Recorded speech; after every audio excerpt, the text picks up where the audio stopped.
বিনীতভাবে অনুরোধ জ্ঞাপন করছি। আসসালামু আলাইকুম ওয়া রাহমাতুল্লাহি ওয়া বারাকাতুহু। সাউন্ডটা বাড়াতে হবে। হ্যাঁ, আওয়াজটা যেন ক্লিয়ার হয়।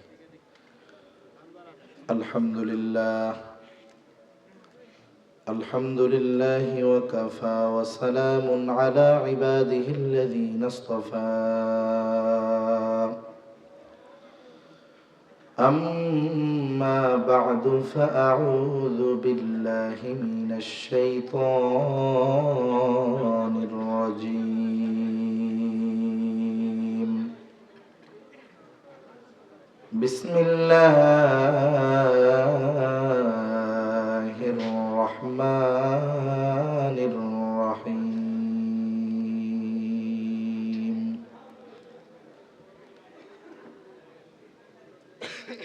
المال والبنون زينة الحياة الدنيا.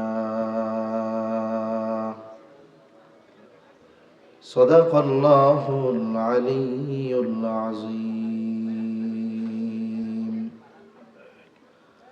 اللهم صل على محمد وعلى آل محمد كما صليت على إبراهيم وعلى آل إبراهيم إنك حميد مجيد. اللهم بارك على محمد وعلى آل محمد كما باركت على إبراهيم وعلى آل إبراهيم إنك حميد مجيد. আলহামদুলিল্লাহ, ঐতিহ্যবাহী গাজীপুর মহানগরের 15 নং ওয়ার্ড বগুড়া জুম্মাপাড়া জামিয়াতুস সুন্নাহ হিফজুল কোরআন মাদ্রাসা ও জামিয়াতুস সুন্নাহ মহিলা মাদ্রাসা এর উদ্যোগে হাফেজ ছাত্রদের পাগড়ি প্রদান উপলক্ষে 14তম ওয়াজ ও দোয়া মাহফিল। আজকের এই ওয়াজ ও দোয়া মাহফিলের সম্মানিত শ্রদ্ধেয় সভাপতি, প্রধান অতিথি, বিশেষ অতিথিবৃন্দ সহ সম্মানিত শ্রদ্ধেয় উলামায়ে কেরাম, সামনে উপস্থিত মুরব্বিয়ানে কেরাম, সমবয়সী যুবক বন্ধু, স্নেহের ছোট ভাই, মাইকের আওয়াজ যত দূরে যায়, পর্দার অন্তরালে অবস্থানরতা সম্মানিতা শ্রদ্ধা মা ও বোন, আল্লাহ রাব্বুল আলামিনের দরবারে অগণিত শুকর যে মহান মালিক হায়াতে বরকত দিয়ে সুস্থ রেখে এতক্ষণ পর্যন্ত উলামা হযরতদের জবান থেকে গুরুত্বপূর্ণ কথা, সাথে সাথে বাস্তবতার আলোকে অত্র প্রতিষ্ঠানের শিক্ষার্থীদের দ্বারা সুন্দর একটি প্রদর্শনী অনুষ্ঠান সহ কিছু মেহমানের আলোচনা আপনারা শ্রবণ করলেন। যে মহান মনিব আমাদেরকে হাজারো মানুষের মধ্য থেকে যাচাই বাছাই করে এমন এক মোবারক মজলিসে আসার বসার, দ্বীনি কথা বলবার, শ্রবণ করবার তৌফিক দিলেন, সে মহান মনিবকে খুশি করার জন্য মুহাব্বতের সাথে জবান খুলে অন্তর থেকে আমরা একবার কালিমাতুশ শুকর পাঠ করি, আলহামদুলিল্লাহ। অগণিত দুরুদ ও সালাম সৈয়দুল আম্বিয়া, আশরাফুল আম্বিয়া, খাতামুল আম্বিয়া, ইমামুল মুরসালিন, রহমাতুল লিল আলামিন মুহাম্মাদুর রাসূলুল্লাহ সাল্লাল্লাহু আলাইহি ওয়াসাল্লামের উপর। রাত যেহেতু অনেক, আমি আপনাদেরকে বেশি সময় কষ্ট দিব না। মূলত অন্য আরেকটা বিষয় আলোচনা করার ইচ্ছা ছিল, কিন্তু এই ছোট ছোট বাচ্চাদের খুব সুন্দর এই প্রদর্শনী দেখে আমার মনে চাইল যে আসলে প্রত্যেকটা অভিভাবকেরই এটা কামনা বাসনা হওয়া দরকার যে সে যেন বার্ধক্যে তার সন্তানদের কাছে বোঝা না হয়ে যায়। আসলে বাস্তবতা হলো আল্লাহ তাআলা আমাদেরকে সন্তান দিয়েছেন, এই সন্তান আমাদের জন্য আল্লাহ তাআলার পক্ষ থেকে অন্যতম দামি এক নেয়ামত। সাথে সাথে এই সন্তান আমাদের কাছে আমানত। কিন্তু আফসোসের বিষয় হলো এই আমানত, এই নেয়ামতের যথাযথ কদর আমরা করতে পারি না। কেন পারি না? কারণ কিছু মানুষের চিন্তাধারা হলো এরকম, জীবনের একটা জীবন চক্র আছে।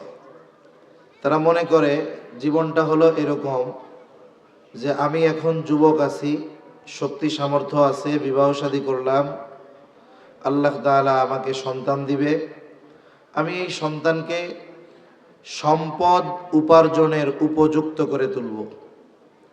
সন্তানকে সম্পদ উপার্জন করার জন্য যা লেখাপড়া করানো দরকার এগুলো করাবো, এখন পরিশ্রম করে এগুলো করাবো। আমি যখন বার্ধক্যে উপনীত হব তখন আমার সন্তান ইনকাম করবে, আয় করবে, আর আমি বুড়াকালে বসে বসে খাবো। তার মানে এক হিসাবে সন্তানকে আমরা অনেকে চিন্তা করি যে একটা এটিএম বুথ বানাবো আর কি। টাকা দরকার, অ্যাকাউন্টে টাকা আছে, কার্ড পাঞ্চ হবে, পিনকোড দিব আর টাকা বের হয়ে আসবে। আসলে সন্তানকে এটিএম বুথ না বানিয়ে, টাকা উপার্জনের মেশিন না বানিয়ে আমরা যদি বাস্তবিক অর্থে দুনিয়া আখেরাতের সম্পদে পরিণত করতাম, তাহলে আমাদের দেশে সময়ের সাথে সাথে বৃদ্ধাশ্রম বাড়তো না। ঠিক কিনা বলেন? এদেশে সন্তানের দ্বারা মাতা পিতা, বৃদ্ধ মা বাবা নির্যাতনের শিকার হয়, এর সংখ্যা বৃদ্ধাশ্রমে যারা আসে এটা অতি সামান্য একটা সংখ্যা। কিন্তু এর চাইতে আরো অনেক বেশি মানুষ, অনেক বেশি বৃদ্ধ বৃদ্ধা বার্ধক্যজনিত কারণে তাদের সন্তানদের কাছে বোঝায় পরিণত হয়েছে। কতজন সন্তান তার মা বাবাকে গোয়াল ঘরে ফেলে রাখতেছে, কতজন রান্না করে ফেলে রাখতেছে।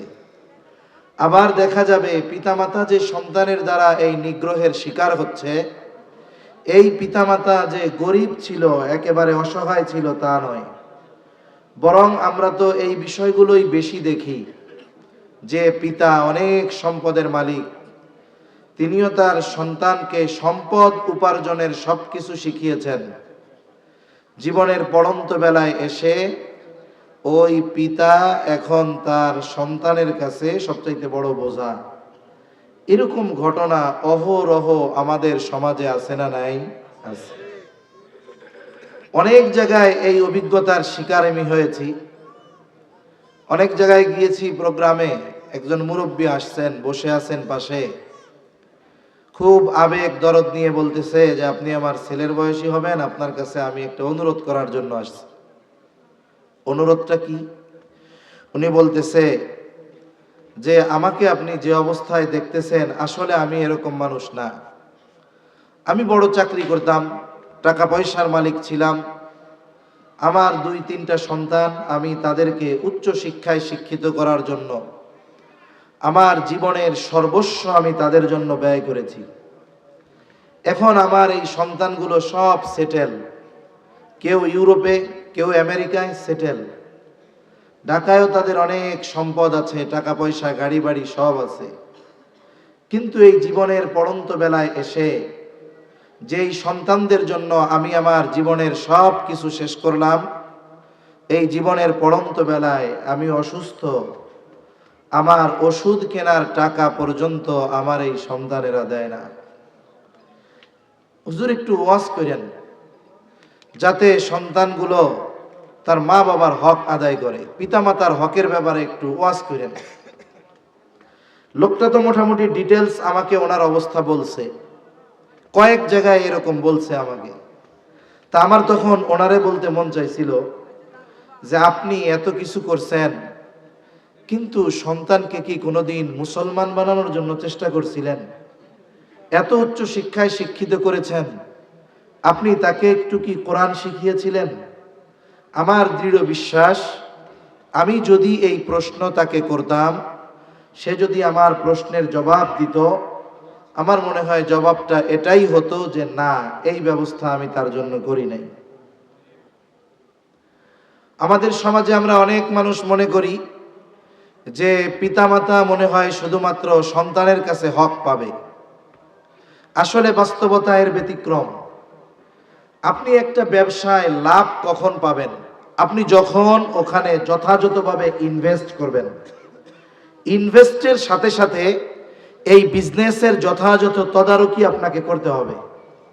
ইনভেস্টও করলেন, তদারকিও যথাযথভাবে যখন করবেন, সময়ের সাথে সাথে এক সময় আপনার ওই ইনভেস্ট থেকে আপনার প্রফিট আসবে, লাভ আসবে। জীবনটাও এক ধরনের বিজনেস বলতে পারেন। আপনি আপনার সন্তানের জন্য যা করবেন, একটা সময় সন্তানের থেকে ওটাই আপনার জন্য আসবে। আর আমরা মনে করি যে পিতামাতা শুধুমাত্র সন্তানের কাছে হক প্রাপ্য। না না, বাস্তবতা হলো সন্তানও তো পিতামাতার কাছে হক পায়। সন্তান তার কাছে মা বাবা হক পাবে কখন? একটা 6 বছরের বাচ্চা, 8 বছরের বাচ্চা, আপনি যদি ওই বাচ্চাটাকে বলেন যে আগামীকাল থেকে আমি তোমার বাপ, আগামীকাল থেকে তুমি রিক্সা চালায়া আমাকে উপার্জন করে খাওয়াবা।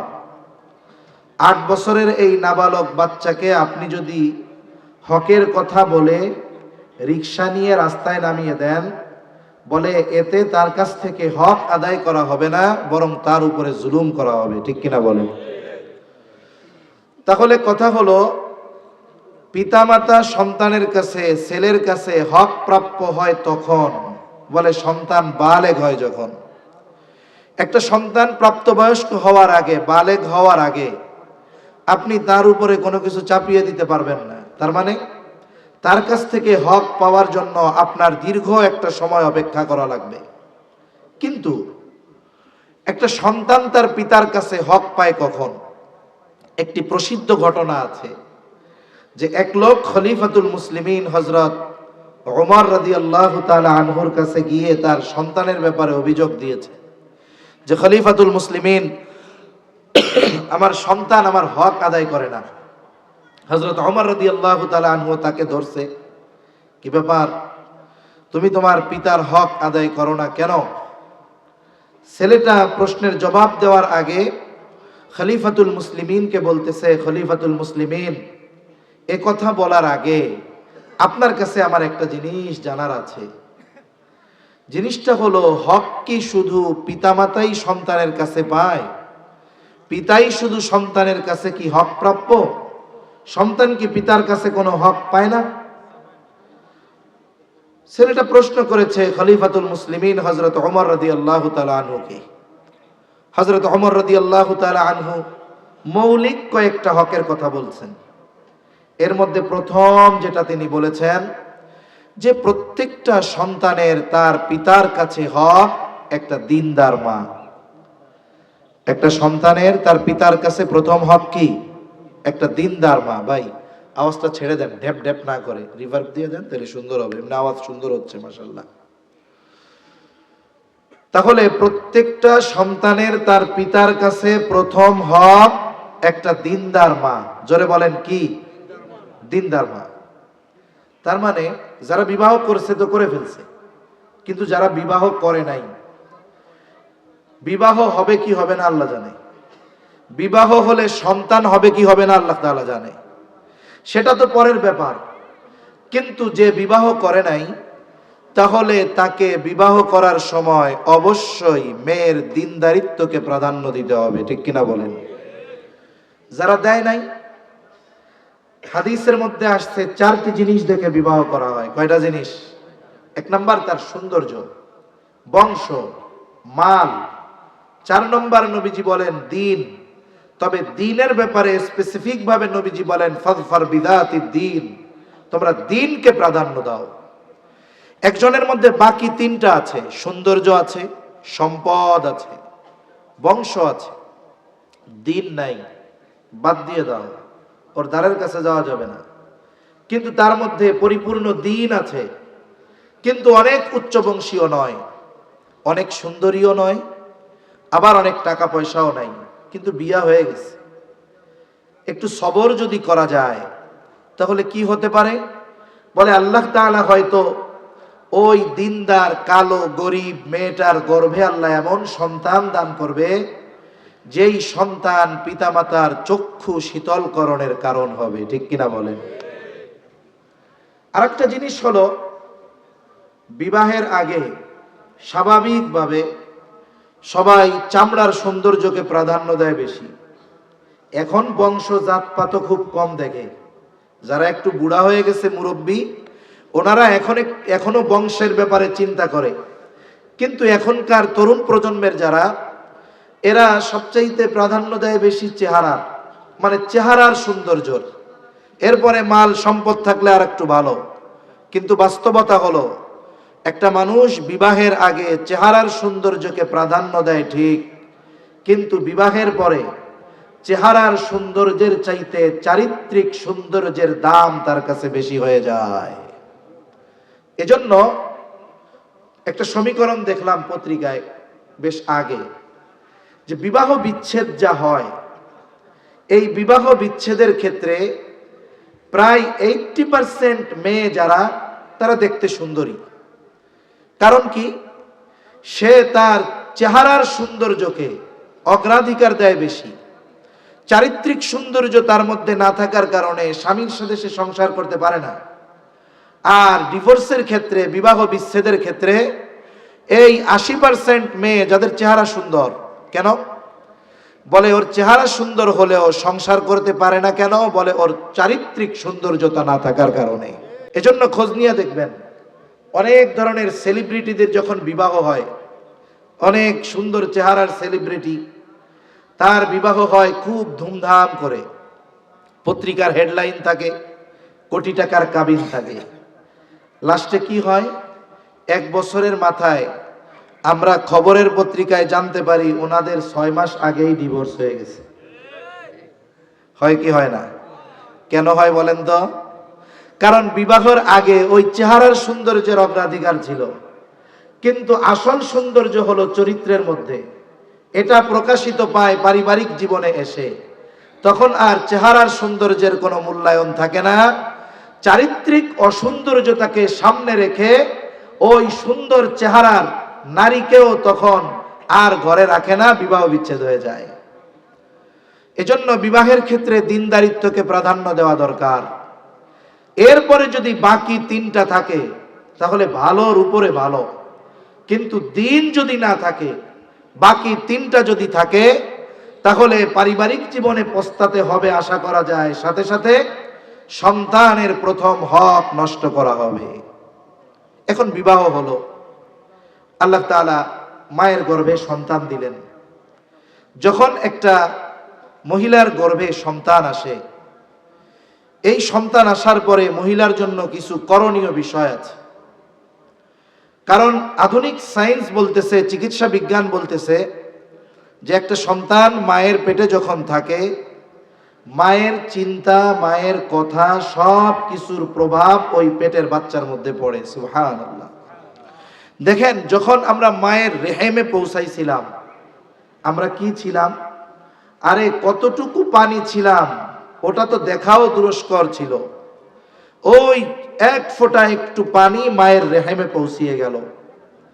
আল্লাহ তাআলা প্রসেসিং এর মাধ্যমে 120 দিনের প্রসেসের পরে, লম্বা কথা আমি সংক্ষেপে বলতেছি, 120 দিনের প্রসেসের পরে আল্লাহ তাআলা একটা মাংসের টুকরা আমাদেরকে বানিয়েছেন। মায়ের পেটের ভিতরে 120 দিনের মাথায় আমরা ছিলাম একটা মাংসের টুকরা। এই মাংসের টুকরাটা ছিল মরা। কি ছিল? জোরে বলেন। মরা। 120 দিন পর আল্লাহ তাআলা ওই মায়ের গর্ভে একজন ফেরেশতাকে আল্লাহ তাআলা পাঠিয়ে দেন। ফেরেশতা কি করে? এই যে মাংসের টুকরা, ওইটার মধ্যে আল্লাহ তাআলার নির্দেশে রূহ ফুঁকে দেয়। কি ফুঁকে দেয়? রূহ। এখন মরা মাংসের টুকরাটা প্রাণ ফিরে পায়, জান পায়, জান। এখন কি হলো? এই মরা মাংসের টুকরাটা প্রাণ পাওয়ার পরে মা অনুভব করতে পারে যে আমার পেটের বাচ্চাটা নড়াচড়া করতেছে। অথচ ওই সময় পর্যন্ত মায়ের পেটের ভিতরে তার হাত হয় নাই, পা হয় নাই, চোখ হয় নাই, কান হয় নাই, কিছুই হয় নাই, শুধু একটা মরা মাংসের টুকরা হয়েছে। সর্বপ্রথম মানুষের হার্ট তৈরি হয়। কি তৈরি হয়? আর একটা মানুষের হার্ট যতক্ষণ সচল থাকে ততক্ষণ তাকে জীবিত বলে সাব্যস্ত করা হয়। একটা লোক দুর্ঘটনায় পড়েছে, গোটা দেহ তার নিথর, কিন্তু ডাক্তার পরীক্ষা করে দেখলেন এখনো তার হার্টবিট আছে। ডাক্তার হার্টবিট যতক্ষণ থাকবে ততক্ষণ তাকে মৃত বলে সাব্যস্ত করবেন না। গোটা দেহ সুস্থ থাক, হার্টবিট বন্ধ হয়ে গেল তো এটা মরা। যখন একটা বাচ্চার হার্ট তৈরি হয় মায়ের পেটের ভিতরে, হার্ট হৃদয় ওই সময় থেকে নিয়ে মায়ের হার্টের সাথে হৃদয়ের সাথে তার একটা কানেক্ট হয়ে যায়, সম্পর্ক হয়ে যায়। তার মানে মার চিন্তা ভাবনা অনুভূতি এগুলোর সব প্রভাব গর্ভের ওই বাচ্চার উপরে পড়তে থাকে। সুবহানাল্লাহ। তাহলে চিন্তা করেন, আমলের কথা পরে রাখলাম, মায়ের গর্ভে সন্তান আসার পরে ওই মায়ের চিন্তাধারার মধ্যেও পরিবর্তন আনতে হবে। তার চিন্তাধারা যদি নেগেটিভ থাকে তাহলে এই নেগেটিভ চিন্তাধারার প্রভাব তার বাচ্চার মধ্যে পড়বে। যদি তার চিন্তাধারা পজিটিভ থাকে, ভালো থাকে, তাহলে এই চিন্তার প্রভাব তার বাচ্চার মধ্যে পড়বে। এরপরে আল্লাহ তাআলা আস্তে আস্তে আমাদের এই গঠন আল্লাহ তাআলা মায়ের পেটের ভিতরেই তৈরি করেন। হাত হলো, পা হলো, কান হলো, এখন সে শ্রবণ শক্তি পেল। চিকিৎসা বিজ্ঞান বলে মায়ের পেটের ভিতরে বাচ্চা সব কথা শুনতে পায়। মা যা বলে তাও শুনে, মা যা শোনে তাও শোনে। বাহিরের কেউ যদি কথা বলে এটাও ওই বাচ্চা মায়ের পেটে শুনতে পায়। সুবহানাল্লাহ বলেন। দুনিয়া আসার আগে আল্লাহ তাআলা তাকে শ্রবণ করার ক্ষমতা দিয়ে দেন। এ বিষয়গুলো নিয়ে গবেষণা করে আমেরিকার একজন ডাক্তার, উনি প্রেগন্যান্ট মহিলাদের নিয়ে সেমিনার করছেন। উনি বলতেছেন যে শোনেন, আপনারা যদি চান আপনার সন্তান ভালো গায়ক হবে, তার কণ্ঠস্বর ভালো হবে, তাহলে আপনারা গান শুনবেন, নিজেরা গান গাইবেন। এক কথায় আপনি আপনার সন্তানকে যেমন চান আপনি তেমনটা করবেন। এখন বলেন তো, কেউ যদি গান শুনলে তার সন্তান ভালো গায়ক হয়, সুর ভালো হয়, তাহলে ওই মা যদি সন্তানকে পেটে নিয়ে কোরআন পড়ে, ওই সন্তান কি কোরআনওয়ালা, কোরআনের মোহাব্বতওয়ালা হবে কি হবে না? যদি সন্তানকে পেটে নিয়ে দুরূদ শরীফ বেশি বেশি পড়ে, আশা করা যায় ওই সন্তান নবী প্রেমিক হবে কি হবে না? আমরা অনেক ওয়াইজদের মুখে ঘটনা শুনতাম কুতুবউদ্দিন বখতিয়ার কাকি রহমাতুল্লাহি আলাইহির ব্যাপারে। বলে ওনার যখন 6 বছর বয়স, 6 বছর বয়সে ওনার মা ওনাকে নিয়ে গেছে এক মক্তবে, ওস্তাদের কাছে আলিফ বা তা সা শেখানোর জন্য। ওস্তাদ ছাত্রকে পড়াবেন, উনি শুরু করছেন আউযু বিল্লাহি মিনাশ শাইতানির রাজীম, বিসমিল্লাহির রহমানির রহিম। কুতুবউদ্দিন বখতিয়ার কাকি রহমাতুল্লাহি আলাইহিও পড়েন আউযু বিল্লাহি মিনাশ শাইতানির রাজীম, বিসমিল্লাহির রহমানির রহিম। ছোট বাচ্চা এরপরে তিলাওয়াত শুরু করে দিয়েছে সূরা ফাতিহা, সূরা বাকারা, সূরা আলে ইমরান, সূরা নিসা, মায়েদা, এভাবে একাধারে পড়তে পড়তে 18 পারায় গিয়ে পড়া শেষ করেছে। ওস্তাদ মাকে উদ্দেশ্য করে বলে, আপনি আপনার সন্তানকে এনেছেন আলিফ বা তা সা শেখানোর জন্য, আপনার ছেলে দেখি 18 পারা আমাকে শোনায় দিল, আপনি কি হাফেজা? এইবার কুতুবউদ্দিন বখতিয়ার কাকির মা বলে, না, আমি পূর্ণাঙ্গ কোরআন হিফজ করতে পারি নাই, তবে 18 পারা হিফজ করেছি, এরপরে আমার বিবাহ হয়ে গেছে। বলে, আপনি কি আপনার সন্তানকে কোরআন পড়া শিখিয়েছেন নাকি? বলে, না। কি করছেন? বলে, আমি তাকে শিখাই নাই, তবে আমি তাকে কোরআন শুনিয়েছি। বলে, আমার এই সন্তান যখন আমার গর্ভে এসেছে, দুনিয়ায় আসার আগ পর্যন্ত আমি যে কত শতবার এই সন্তানকে পেটে রেখে 18 পারা তিলাওয়াত করেছি, এর কোনো হিসাব নাই। ব্যতিক্রম হলো এই জামানার, যখন কোনো মায়ের গর্ভে সন্তান আসে আগের মতো সে নড়াচড়া করতে পারবে না, বাহিরে যেতে পারবে না, ডাক্তার রেস্টে থাকতে বলেছে। এইবার কি করে? স্বামীর কাছে বলে, স্বামী আমি তো ৮-৯ মাস জেলখানায় থাকবো, গৃহবন্দির মতো, একাকী সময় কাটানো আমার জন্য বড় কঠিন। এক কাজ করেন, এখন আমার একটা আপনি টাচ ফোন কিনা দেন। স্বামীও চিন্তা করে, হ্যাঁ কথাটা তো খারাপ কয় নাই, কিনা দেই। এখন বলে, টাচ ফোন দিয়া কি করব? এটা তো মরা, যদি ইন্টারনেট না থাকে, একটা ইন্টারনেটের সিম কিনা দেন। এইবার একটা ইন্টারনেটের সিম কিনে দিল। কিছুদিন পর পর খালি এমবি রিচার্জ করা লাগে।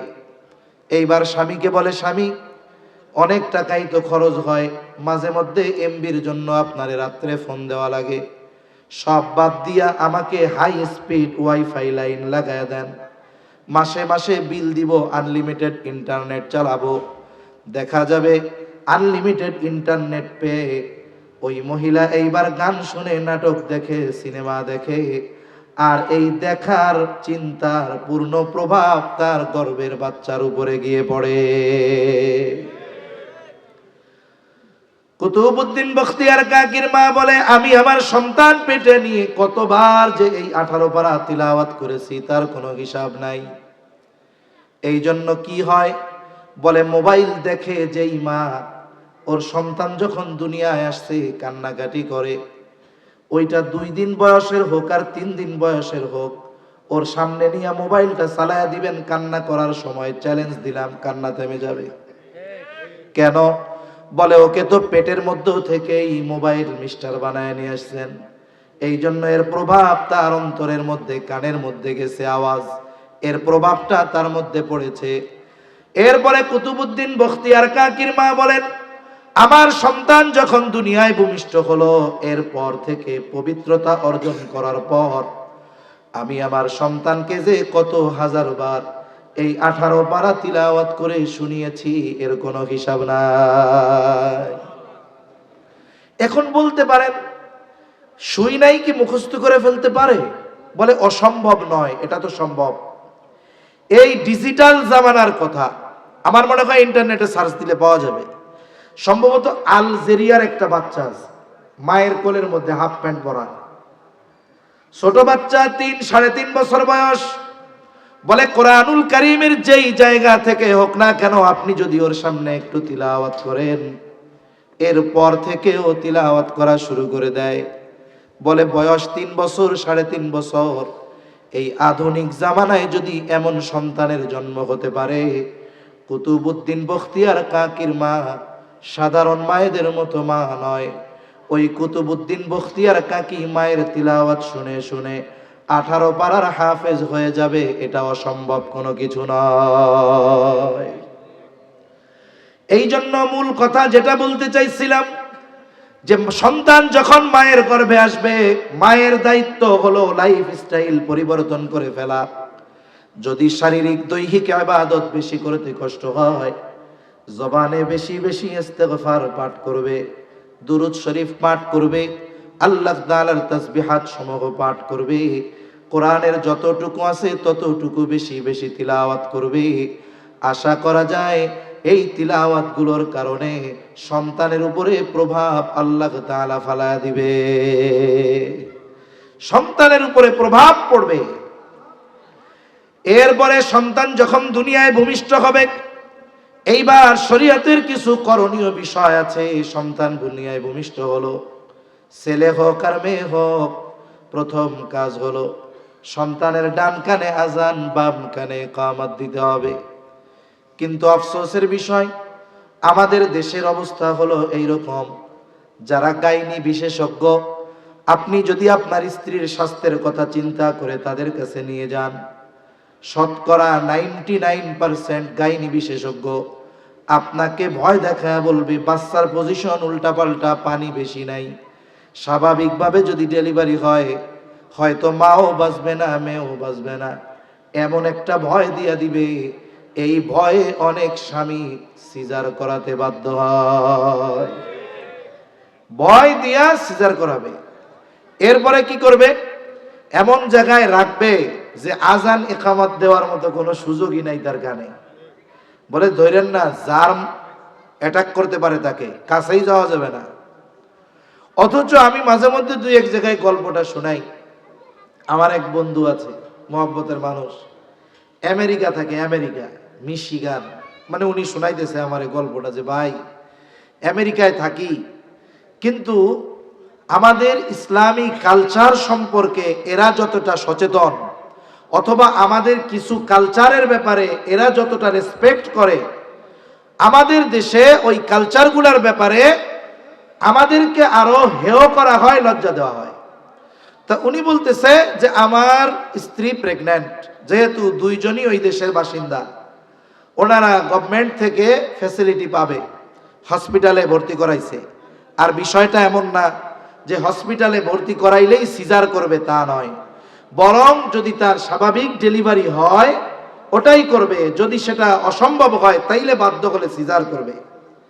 তা উনি ওনার ওয়াইফকে নিয়ে হসপিটালের রিসেপশনে গেছেন, ভর্তি করতে হবে প্রথম। উনি ওনার নাম বলছে, নাম কি? ফখরুল ইসলাম। উনি আমেরিকার মিশিগানে এক মাদ্রাসার মুহাদ্দিস। এখন যিনি রিসেপশনে, তিনি বলতেছেন হ্যাঁ আপনাকে ওই ওয়ার্ডে দেওয়া হবে। তা উনি চিন্তা করছেন যে আমি নিজের থেকেই বলবো যে আমার ওয়াইফ পর্দা করে, আমাদেরকে এমন জায়গায় দিবেন যেখানে কোনো পুরুষ নেই, এ টু জেড সব মহিলা। তা উনি বলতেছেন যে আমার কিছু বলা লাগে নাই, আমি যখন আমার নামটা বলেছি, আমার নাম ফখরুল ইসলাম, সাথে সাথে আমার ওয়াইফের বেড এমন ওয়ার্ডে দেওয়া হয়েছে যেই জায়গায় ক্লিনার থেকে নিয়ে ডাক্তার সবাই হলো মহিলা। এইবার আমার ওয়াইফকে ওইখানে দেওয়া হলো, অপারেশন থিয়েটারে নেওয়া হবে। এইবার যখন বেদনা উঠেছে, ব্যথা উঠেছে, প্রসব বেদনা, তাকে অপারেশন থিয়েটারে নেওয়া হবে। ওই জায়গায় যদি স্বাভাবিকভাবে ডেলিভারি হয়ে যাবে, যদি কোনো জটিল কিছু হয়, সিজার করতে যদি বাধ্য হয় তাহলে সিজার করবে। এইবার উনি যেহেতু স্বামী, এই জন্য ওনাকে ওখানে থাকার অনুমতি দেওয়া হলো। উনি একটা চেয়ার নিয়ে অপারেশন থিয়েটারের বাহিরে বসে আছেন। বলতেছে ভাই হঠাৎ করে আমি দেখলাম একজন আফ্রিকান কালো মানুষ ওই হসপিটালেই চাকরি করে, সে এসে অপারেশন থিয়েটারের দরজার কাছে দাঁড়িয়ে টোকা দেয়, দাঁড়িয়ে আছে। উনি বলতেছে আমি চিন্তা করলাম কি ব্যাপার, এখানে তো কোনো পুরুষ নাই, আমি শুধু স্বামী, সেই জন্য আমার থাকার অনুমতি। এই বেটা আবার কে? বলে আমার একটু সন্দেহ হইল, আমি তাকে গিয়ে ধরলাম, কি ব্যাপার তুমি এখানে কি চাও? বলে আমাকে এখান থেকে ফোন দিয়ে আসতে বলা হয়েছে। বলে কেন? বলে আমাকে রিসিপশন থেকে জানিয়েছে যে এইখানে একজন মুসলিমের সন্তান ভূমিষ্ঠ হয়েছে। এই হসপিটালে যত মুসলমান সন্তান জন্ম নেয়, সব মুসলমান সন্তানদের কানে আজান এবং ইকামত দেওয়ার দায়িত্ব কর্তৃপক্ষ আমাকে দিয়েছে।